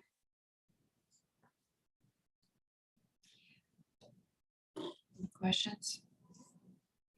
Shauna, do you want to go right into the staff report? Yeah, I can do that. So sorry, my camera is being funky. When I turn it on, I can't hear you all. And so I'm just going to leave it off right now. But just a few things that we have been doing in Parks and Recreation. So this last month, we've had partnerships with the Early Learning Hub. We hosted an early learning fair in partnership with them. That was last week, and it was very well received over at the community center. We have a partnership with CCMH coming up for our friends with developmental and intellectual disabilities. We're going to get them in for our Spark program that we partner with CCMH, so that's exciting. We hosted a sensory bin workshop. That went really well.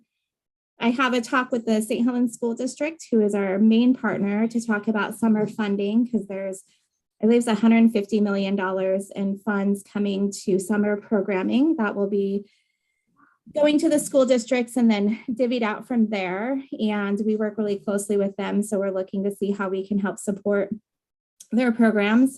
We launched our summer camps last week, and most of them are already sold out, which was very awesome, but also a little concerning because everything it seems that we're launching, is just being really well accepted. I think people are really finding the value of having a local recreation and community center and really utilizing those services. Next month, I believe it's on May 11th, I'll be doing my Parks and Recreation report for the council. So I will put it on the agenda for the Parks and Recreation Commission, so I can go over those things with you as well. And if any of you have any really cool pictures that you want to send me of our parks, feel free to. In the last 60 days, Aaron and I have taken over 860 registrations for programs. That's not even our free programming that we're offering. We've taken 101 reservations in our park facilities, community center, and recreation. And some of these are internal events, but we still have to input all the reservation information. We've had over 100 new members, which if you have a family of 5, you each would count as 1 member, but that's just in the last 60 days. So that's pretty remarkable. We sold out mostly on our camps. So if you have kiddos that need a spot in camp, please check that out so you're not missing out on the fun that we're going to have this summer. And we also work through the special use permits. And I believe we have 9 active ones right now that we're working through. And that's a pretty big job in itself. Let's see. Youth soccer started last weekend. We have over 100 registered players from 3 years old to third grade. I had the privilege of coaching 3 sessions back to back. So they were each an hour long and could hardly move on Monday because I had to chase around all these little kids everywhere, but that was fun. So if you know anybody who loves youth soccer and wants to participate with us, please let us know.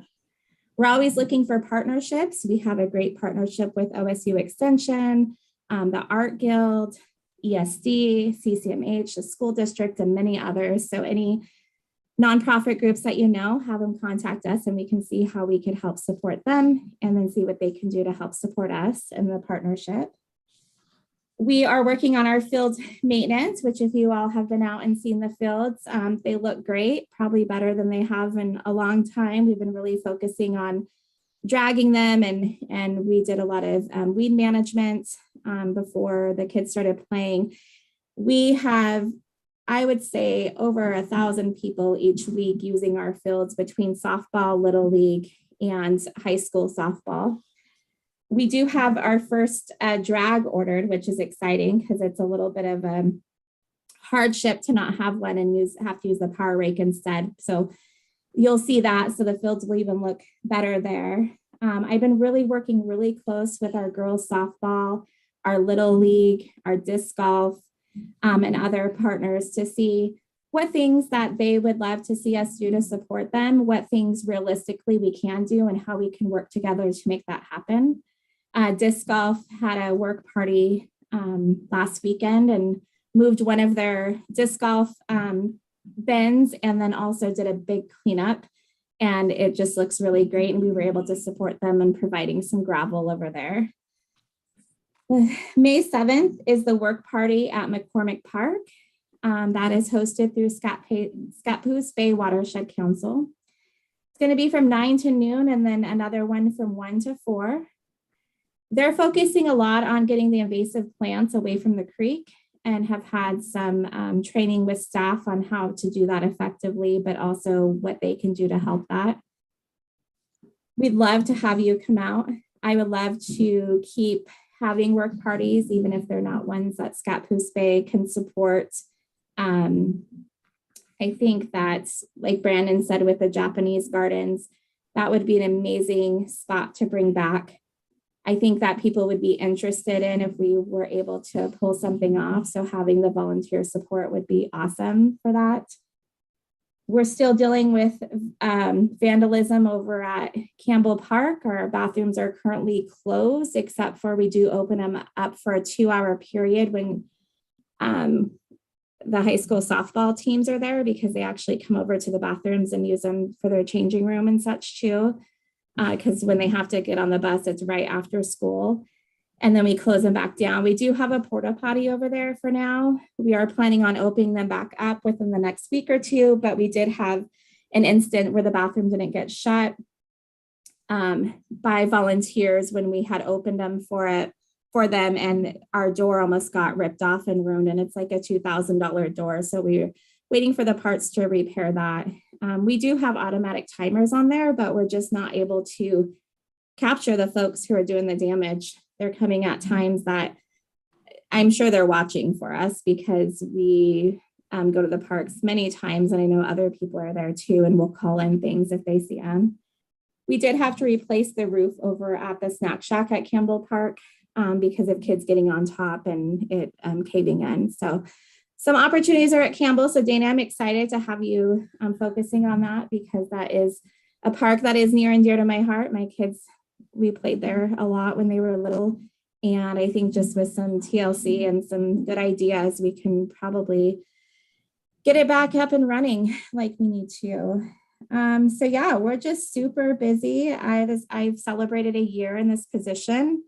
It's been wild coming out of COVID and just the mass quantities of people hosting things and stuff. And we onboarded a new software that we're pretty familiar with now. And Aaron and I have been really excited about the different features that it offers in terms of waivers and stuff like that. So we just are going to keep doing the work that we're doing and try to stay within our capacity. Some weeks it feels like we're way outside of that. So just figuring out what the right fit for that is. So that's what we have going on. And yeah, if you have any questions for me, let me know. Thank you, Shanna. I had a quick question, Shauna. Are there any plans in the works for benches at the McCormick Park playground? We go there and there's lots for the kids to do, but not too many places for parents to sit and hang out. Yes, thank you for bringing that up. So 2 plans of things I'll let you know about. One is for benches over there. The opportunity that has arose is just how soft the ground is, and trying to get a truck out there with cement hasn't been on our side. So as soon as it dries up a little bit more, because we are going to create a pathway from the playground area over to the zip line as well, like a concreted pathway.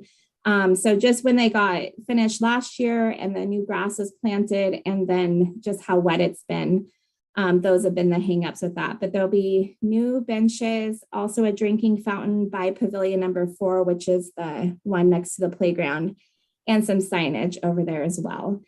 And then one thing I forgot to tell you about is Campbell Park sports courts. Some of the sports courts stalled a little bit with the weather, so they're having to come out and redo some of those. So my fellow pickleball players here, if they've heard that there's a dead spot in there, that's what's causing it. So we'll be working on that. We've also had the fence moved down so the balls don't roll out anymore to the parking lot, because that's not good to have happen. And then we have some signage coming in, a bench for that as well. So there is some finalized projects, but as Howard knows, because we're waiting on doing a bench over there, sometimes the ground doesn't cooperate the way that we want it to, but it is in our upcoming to-do list. Thank you. Thank you. Counselors report. Wow, what an impressive meeting that I just sat through and witnessed. Started out with Jen's report of Great Cliff Waterfront Park and a kayak launch. It's very exciting to see that come to fruition after all these years of visioning that area and working with purchasing that property. That property was purchased, I think, various lots in there that made up about 350 feet of waterfront. It was a vision that we had that has held true now, and it's so exciting to see that. It seems just like yesterday we were talking about that, and how what an impact that area, that waterfront, could be to our city, and here it is. And again, thanks to Jen for helping facilitate those designs and leading the effort on that.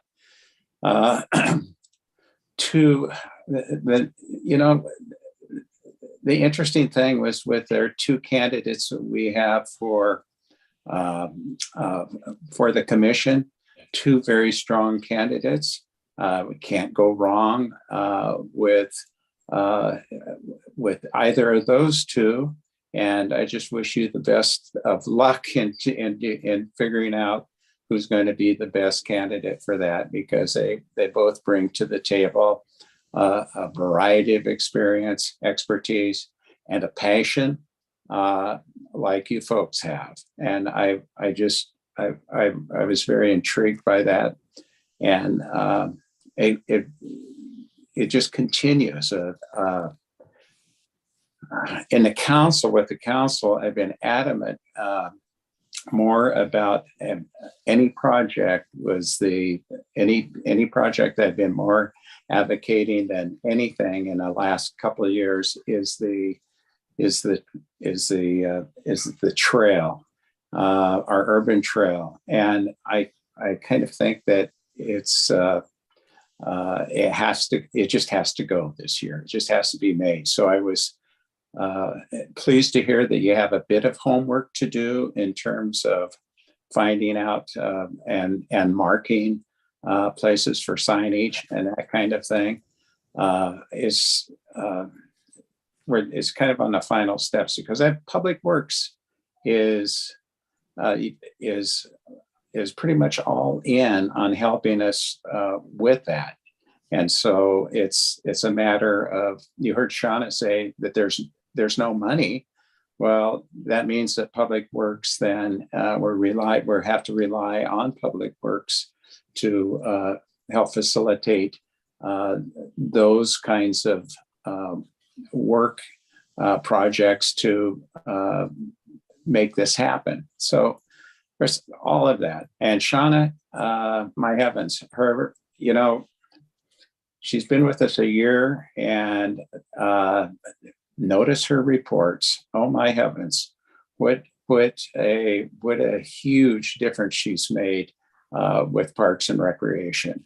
Her leadership, her attention to detail, her passion for what she's doing is amazing. So I've never felt better, and I think that looking at the Parks Commission and anyone who viewed this meeting, and whether they're an outsider or part of our community, was so informed about what's going on and with the excitement of building our park system.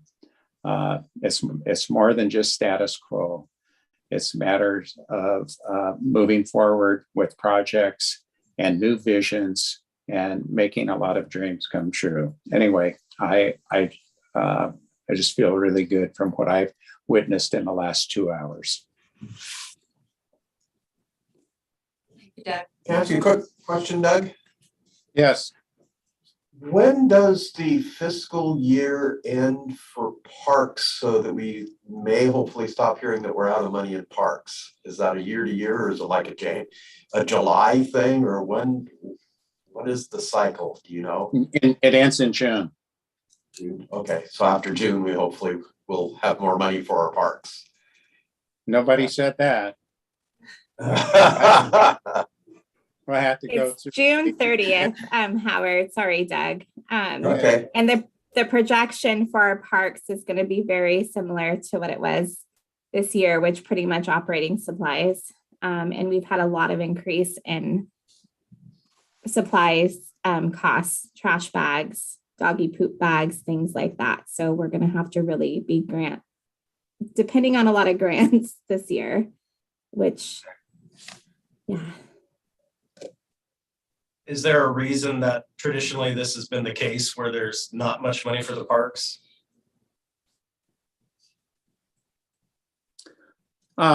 Boys, things have really been on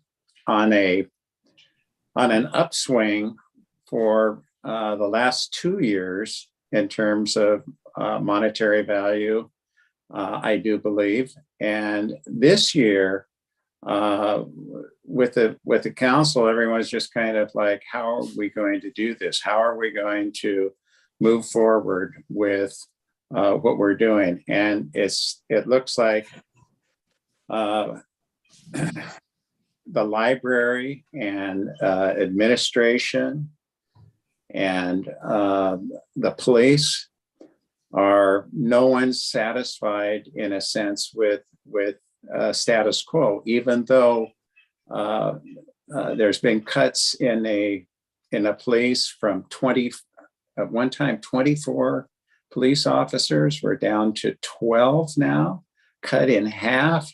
So they're cutting. The library's been cutting.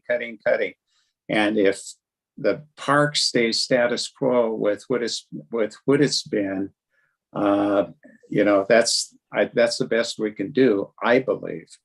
I was always appalled that when Boise Cascade was here, I was appalled that the first thing that went was the parks when they left, and the budget just kind of started to fall apart. It's like there was no money to help build, the baseball fields. I know that we worked tirelessly putting lights up over at McCormick Park for the 2 fields there, And working those two fields in, that was one of the big fundraisers and one of the big projects. We had a lot of volunteer people. And that's a tough question to answer as why parks is always one of the first areas to look at to get cut. We had one time I heard our mayor say, not this mayor, but mayors in the past, is if we're going to cut anything, it's not going to be the grass. And that meant that there's just no money for upkeeping parks or even doing whatever. And so it's been the budget cycle has been to a point where if we didn't have to cut people and staff people, then we would feel good. This year, we're not cutting any staff people that I know of. Retirement people are being retired. This gets to be a really sticky kind of thing about how much money the parks are allocated. And the process will be coming up here pretty quick to where we have a budget meeting and we have our 5 council people on that meeting. And then we have 5 people at large. And so from the community. So there's where the decisions happen, right there. So if you have anything to contribute and any kinds of issues that you want to be involved in, make certain that you show up at the budget meeting and speak from the floor. You get 5 minutes, and I would encourage that. Who asked me that question? I couldn't get it. That was Brandon. Hi, Brandon. Hi, Doug. I hope I skated around that successfully because what do you say? It's like ever since I've been with the parks and I've been here, this would be the 16th year. It went to a point where the Parks Commission, you folks, we'd sit in this room and the only thing that we had to do is to try to figure out which field the soccer team is playing on and which field the baseball team was playing on. And there were fights amongst the soccer league people and baseball and softball people. I'd never seen anything like it. And John Brewington would be right in the middle trying to break things up and trying to settle things. And that's what the Parks Commission, in my way of thinking, dealt with for several years. And we had no master plan. We had nothing like the meeting that we had today. My God, it's like black and white. It's like it's changed so much. And you're all to be applauded for that and for your efforts and for your passion. Hey, Brandon, I just wanted to offer, this is Shauna, that if any of you all want to come and talk to me about what I've requested for the budget to please email me and let me know, and we can go over line item by line item so I can explain it to you. It takes a little bit of a learning curve, but I now know all about the budget, so we can talk it through and I can let you know what it's looking like. Of course, it hasn't been approved yet, so things could change. But that way, if you want to go to the budget meeting, you have some information behind you for that. Thank you. You're welcome. If I was to ask for anything, let's see where we're at. Okay. If I was to ask for anything out of the leaving the council, it would be to,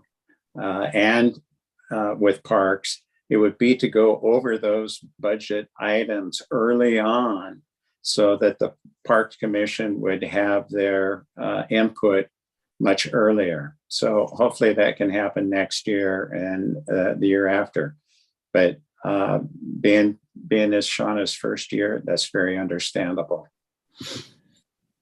Well, and honestly, John and Matt have been the one that has worked through most of it. So I just got the numbers today, what the proposed is. So there's been a lot of opportunities, especially like Doug said, with the police needing more staff support and stuff. So we're just trying to all work in that Tetris to see how we all fit in with that. But on the other hand, it will give us some more opportunities for grants because we will have what's considered like a lower budget compared to some of the other cities in Oregon, comparable to cities our size, our budget is. So we'll have some more opportunities there too. But yes, definitely come see me and we can go over what that looks like. Again, it won't be finalized until it's been through all the appropriate meetings and stuff. Questions? Any other questions? Doesn't look like there is. Thank you, you guys. Thank you, Doug. You guys are amazing. There's no other items to discuss. The meeting is. I have something. Yeah. Well, last week I was reading in the paper and Oregon's gonna get, I don't know, well over $1 billion from the infrastructure plan that the government's giving them. And the state set aside 10 million for projects, just for trails. So I called them up and I was gonna give this to Shauna. Shauna, you're still there? I'll give this to Aaron. And it's called the Community Path Program. And the guy, I've got the guy who runs the program, his phone number, his website and everything else. He didn't know too much about it because I don't think the state has got the money, but it was, I was hoping that Paul was gonna be here because, you know, it's specifically about bike trails and other things that, you know, specifically. I think for the urban trail, I think there was some things you could probably manipulate it and say it worked in there, but it was definitely for bike trails. So Aaron, I'm gonna give this to you and I'll let you guys follow up on it because I have a feeling it hasn't, you know, the state hasn't even got the money yet, but if we're heads up, we could be first in line. So here's the point.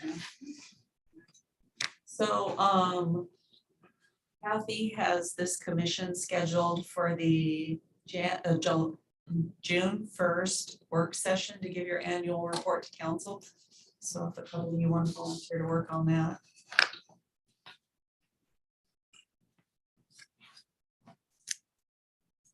It'll be at the June 1st work session at 1 o'clock.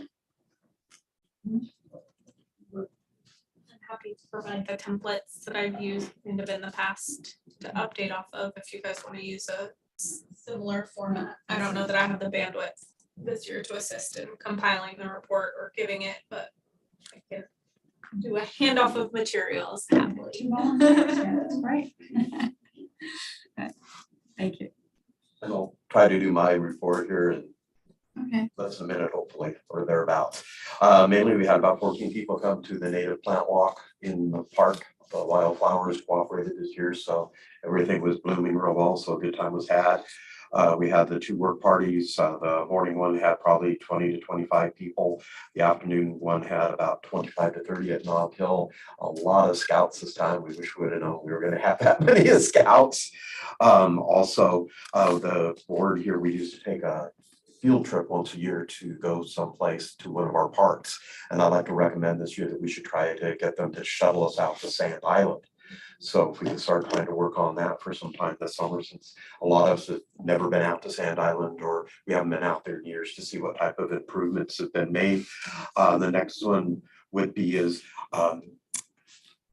we can fine tune this thing that you should try to limit people's comments when we're interviewing to 5 minutes per question, you know, and I think that could speed things up. And we can move it then probably to 1 page too. You know, okay.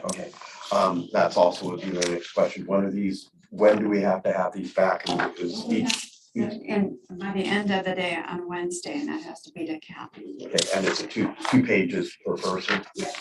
Okay. She wants the airplanes and everything, so they did too. Okay, I think that's it. I could keep going, but I have a quick question too. So what determines the winner now? So is it, do we discuss it or does it go solely off of the numbers? You know, I think that we should be discussing this a little bit more, but what the city wanted to do was have a ranking. I was on the library interview, and they didn't do any discussion afterwards either. We just ranked each person, and then we turned them in.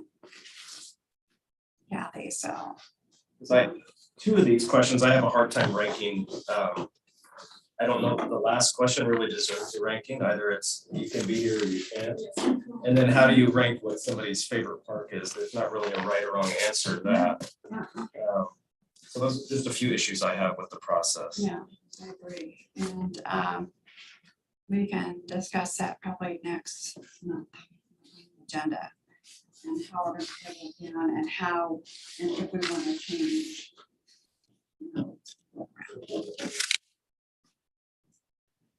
But this was done, we had to have something by this month. Because it was brought up to the commission last month. Interviews. Anything else? Discussion. Jerry and I were talking about kind of before the meeting, potentially having a work party at Botanical Gardens on June 4th from 9 to 11 a.m. potentially. So we'll be confirming that this weekend and I'll send you, just wanna, so she has all the information. Botanical Garden, June 4th, 9 to 11 a.m. potentially. And we'll bring it up at the next meeting if that's finalized, but just a heads up. And then I would just say anyone who's interested in the urban trail markers, just hang out after it. We'll coordinate times.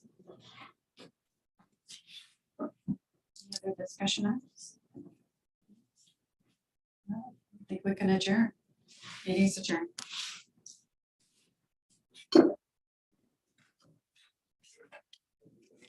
By Wednesday of this week.